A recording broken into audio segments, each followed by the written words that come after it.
ಭಗವದ್ಗೀತೆ ಅಧ್ಯಾಯ 6 ಧ್ಯಾನಯೋಗ ಶ್ಲೋಕ 46 ತಪಸ್ವಿಭ್ಯೋಧಿಕೋ ಯೋಗಿ ಜ್ಞಾನಿಭ್ಯೋಪಿ ಮತೋಧಿಕಃ ಕರ್ಮಿಭ್ಯಶ್ಚಾಧಿಕೋ ಯೋಗಿ ತಸ್ಮಾದ್ಯೋಗಿ ಭವಾರ್ಜುನ.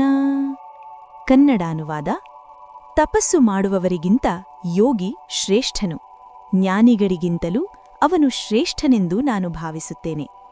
ಕರ್ಮಗಳನ್ನು ಮಾಡುವವರಿಗಿಂತಲೂ ಯೋಗಿ ಉನ್ನತನು. ಆದ್ದರಿಂದ ಅರ್ಜುನನೇ, ನೀನು ಯೋಗಿಯಾಗು.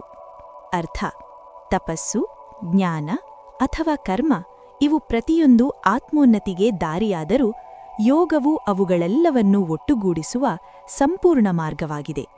ಯೋಗಿಯು ಕೇವಲ ತಪಸ್ಸಿನಿಂದಲ್ಲ, ಕೇವಲ ಜ್ಞಾನದಿಂದಲ್ಲ, ಕೇವಲ ಕರ್ಮದಿಂದಲೂ ಅಲ್ಲ. ಅವನು ಆತ್ಮದೊಂದಿಗೆ ಏಕತ್ವವನ್ನು ಸಾಧಿಸಲು ಪ್ರಯತ್ನಿಸುವವನು. ಆದ್ದರಿಂದ ಯೋಗಿಯ ಸ್ಥಿತಿ ಇತರ ಮಾರ್ಗಗಳಿಗಿಂತಲೂ ಉನ್ನತವೆಂದು ಈ ಶ್ಲೋಕದಲ್ಲಿ ಶ್ರೀಕೃಷ್ಣನು ಹೇಳುತ್ತಾರೆ.